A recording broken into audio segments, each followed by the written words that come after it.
여자분들도 그렇죠. 예, 뭐 어떤 내 여성으로서의 어떤 정체성, 뭐 그다음에 자녀들이 독립해가는 거, 그다음에 부모님이 뭐 이제 돌아가시는 뭐 다들 비슷하시겠지만 이제 되게 중요한 전후에서는 주로 이제 날아오는 게 부고장이 제일 많이 날아오잖아요. 네, 그렇죠. 그래서 여러 가지 어떤 종류의 상실들이 굉장히 단기간 내 집중적으로 뭐 한 5년에서 10년 사이에 이렇게 상실들이 집중적으로 몰려오는 시기가 이 시기 말고는 사실상 없죠. 예, 그래서 네. 그런 면에서 굉장히 좀 독특한 그 시기일 것 같고요. 이 상실에 그럼 어떻게 대처를 해야 되나요? 그냥 떠나보내야 되는 건지, 새로운 걸로 채워야 되는 건지. 두 가지 다일 것 같습니다. 근데 많은 분들이 이런 상실이 닥칠 때 제가 보기에 이게 나한테 어떤 일이 일어나고 있는지, 그다음에 그 상실로 인해서 내가 내 내면에 어떤 일이 일어나고 있는지 이런 부분을 조금 더 명확하게 인지하는 게 굉장히 좀 어려워들 하시는 것 같아요. 그러니까 예를 들면 상실이 왔을 때 거기서 어떤 좌절감을 느낄 수도 있고 뭐 외로움을 느낄 수도 있고 아니면 어떤 슬픔이 들 수도 있고 뭐 무력감이 들 수도 있고 굉장히 숱한 감정들이 있을 텐데 대개는 그런 감정들을 느끼는 것 자체가 굉장히 좀 불편하거나 네. 아니면 굉장히 두렵거나 해서 충분히 인지하기도 전에 어떤 행동으로 되게 이어지게 되는 것 같거든요. 네. 뭐 예를 들면 남자분들 같은 경우에는 뭐 술 같은 게 대표적인 거일 것 같고요. 회피하는 거죠. 예. 네. 그다음에 뭐 한국 분들새 뭐 골프 같은 거 굉장히 감각적으로 많이 치시는 분들도 있는데 네. 뭐 운동해서 나쁠 건 없는데요. 다만 지금 말씀드린 뭔가 그 상실이 올 때 그거를 회피하는 용도로 골프뿐만 아니라 여러 가지 운동에 굉장히 감각적으로 매달리시는 경우도 있는 것 같고 네. 아니면은 굉장히 격정적인 어떤 그 의도에 빠져드는 경우도 있고 이런 것들이 제가 보기에는 결국에 그 상실이라는 어떤 상황으로 인해서 자기 안에 여러 가지 힘든 감정들을 충분히 느끼거나 인지하기도 전에 뭔가 이제 그걸 회피하는 어떤 행동으로 이어지는 그런 현상이 아닐까 싶은 생각이 좀 듭니다. 네. 우리 강은호 선생님이 50대 이후에는 새로운 미닝풀리스를 찾아야 된다 이렇게 얘기하셨어요. 네. 미닝풀이라는 건 의미를 얘기하시는 건가요?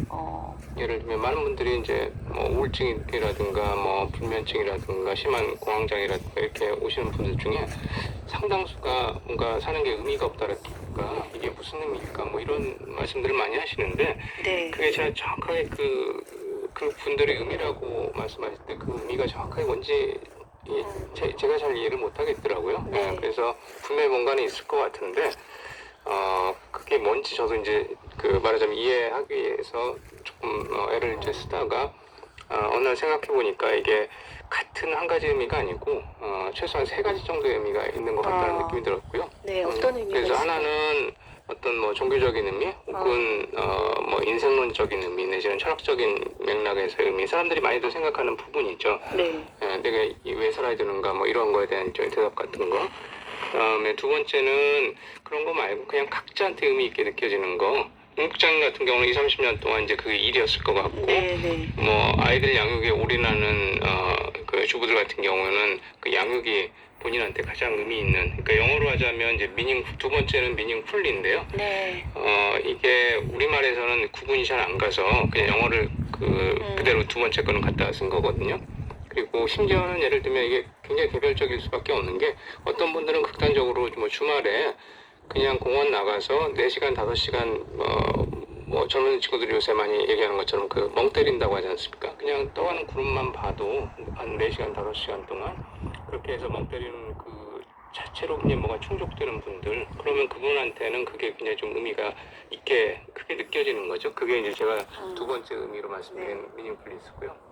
그다음에 이제 세 번째는 그런 특정한 미닝플리스가 자기한테 어떤 말하자면 맥락이나 어떤 그 배경 의미를 갖고 있는가 하는 거. 예를 들면 임국장님 같은 경우는 왜 일이 그렇게 본인한테 삶을 거의 유일하게 지탱하는 내지는 일종의 의동화출 같은 그런 역할을 했는가라는 이제 물음을 던지는 거. 혹은 그게 충족이 될 때는 어떤 기능을 갖고 있었던가 하는 거. 이제 그런 부분에 대해 생각해 보는 게 이제 세 번째 의미라고 생각을 했었습니다.